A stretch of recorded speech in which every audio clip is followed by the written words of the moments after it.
Ini tips saya ya kepada murid-murid saya, tentunya mungkin bisa dalam bahasa Jawa geduk tular gitu ya. Diceritakan mungkin bisa dilakukan gini. Saya biasanya santri-santri saya itu kalau mau liburan saya bilang gini, jangan lupa ya, jangan lupa sholat di musola terdekat, kalau ada masjid, masjid. Itu satu. Sholatlah di musola bersama jamaah masyarakat. Kalau ada masjid ya di masjid. Itu satu. Yang kedua, kalau ada tadarusul Quran, ikutlah. Kalau Anda begini, di masyarakat itu tajwid ya banyak yang amburadul gitu ya.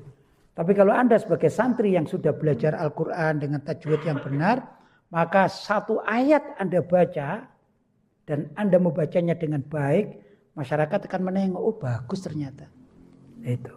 Ya, dari situ ada komunikasi. Kalau ada rapat RT ini, walaupun untuk kebersihan ikutlah. Gitu. Ikut nimbrung. Nanti Anda bahkan ditanya nanti, dari mana Dek? Putranya siapa? Begitu. Putranya siapa? Jadi jangan pulang dari pondok di kamar aja gitu. Jangan. Takut-takut stres nanti ya. Jangan. Apa? Ya tahannats. Fil ghor khira. Nanti saya jawab, Ustaz saya jawab. Walaupun antum enggak tanya saya jawab. Saya kepengin debat sama antum mulai tadi kok. Jadi begitu. Jadi dengan keberanian sedikit yang tidak tidak terlalu banyak ini orang menjadi kenal. Kemudian kalau diundang, misalnya diundang, hadirlah. Kalau ayah Anda diundang suatu hajatan masyarakat, ayah Anda gak bisa datang, Anda berhak untuk hadir mewakili, tapi kasih tahu sama tuan rumahnya. Misalnya anaknya namanya Arif, gitu ya, bapaknya namanya Sulaiman, bapaknya sakit dapat undangan, hadirlah Arif ini. Datang kepada tuan rumahnya, Pak, saya ini putranya Pak Sulaiman diminta untuk menggantikan ayah hadir. Hadir saja. Maka tuan rumah mengatakan, oh Masya Allah. Dan akan jadi bahan pembicaraan yang baik. Masya Allah itu anaknya Pak Sulaiman ini pulang dari pondok langsung bisa bermasyarakat. Padahal hadir. Dan perlu Anda ketahui, hajatan masyarakat itu ada makanannya loh. Enak loh ya. Enak loh ya. Anda justru kasih makan, hadirlah. Tapi itu menyebabkan kalian bisa berinteraksi dengan masyarakat. Itu ya. Jelas? Ustaz ya, jelas ya. Jadi itu yang perlu dipupuk kepada kita. Dulu pun saya begitu mewakili ayah saya. Itu. Bahkan juga pernah saya ini suruh ngimami. Wah, namanya ngimami pertama itu katanya kata orang Malang, dengkule klotekan, klotak, kita wakut gitu ya. Gitu. Tapi ya saya lakukan saja. Jadi semua harus dibiasakan dengan yang baik. Begitu kurang lebih. Antum tadi bilang apa? Mau tak jawab tadi? Lupa saya. Oh iya. Zaman sekarang ya. Ini saya, tapi ada orang tua-tua mungkin ada yang punya putra ya. Gini loh. Kalau zaman saya lah dengan Ustadz Abdul Rahim ini dulu masih kecil. Ayah kita ini kalau misalnya punya dua anak, saya dengan adik saya gitu aja ya. Saya nakal, keluar, main layang-layang, main ini gitu. Langsung divonis sama orang tua kita. Anak saya yang ini nakal sudah, pusing saya. Beda dengan adiknya. Adiknya itu kutu buku. Kamar baca buku. Bangga orang tua. Itu orang tua zaman sekarang. Dulu. Adiknya itu taat, pendiam.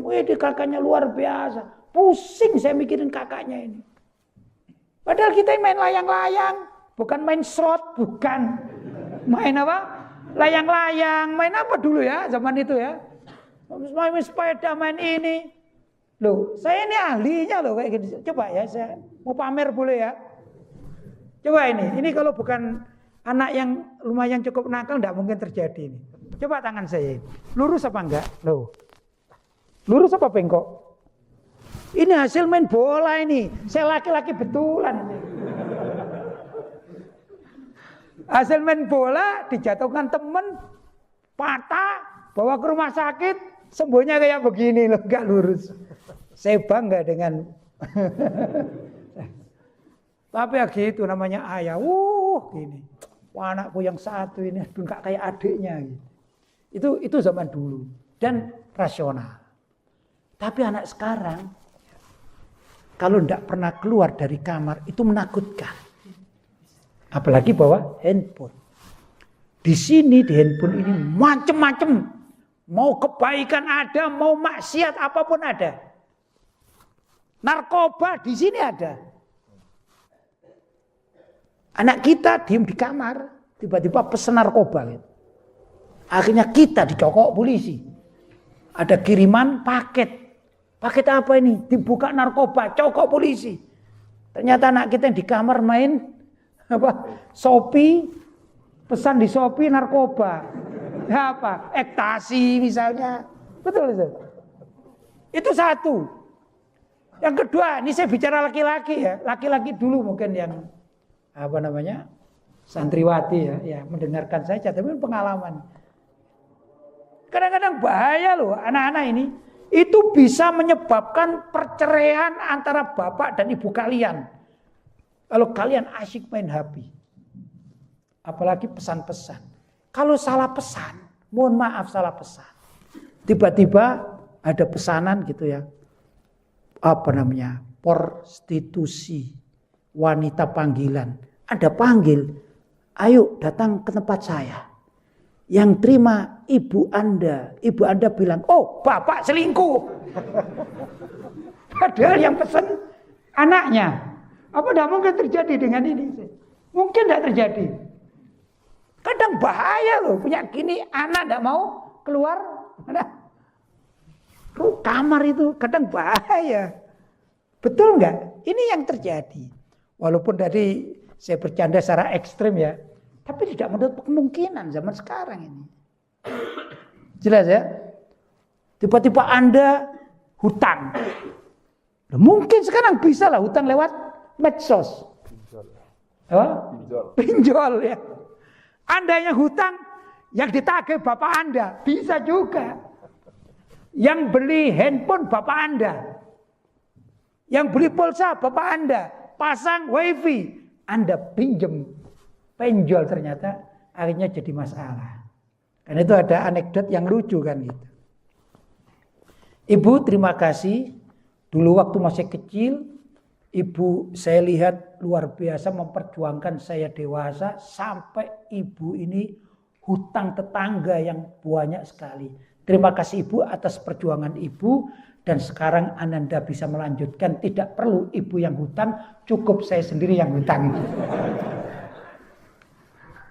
Jadi anaknya ahli hutang karena mengikuti ibunya, padahal ibunya hutang untuk kemaslahatan anaknya. Anaknya salah tangkap, saya diajari ahli hutang. Ini mungkin terjadi karena adanya medsos. Karena itu kalau kita sebagai anak lelaki atau perempuan yang dewasa seperti anda ini ya, yang sudah selesai di wisuda, janganlah berbuat seperti itu. Jadilah masyarakat yang normal. Ya, jadilah ustadz-ustadz yang normal. Begitu. Gak terlalu khawatir. Kalau tadi saya ilmunya misalnya gini ya, standar saya anggap standar. Standar di pondok ini 10 misalnya ya. 10 itu lulus. Ya. Nah, kalau 5 tidak lulus, jangan kita ini cuma 5,1. Lulus tapi ya untup-untup mepet gitu ya.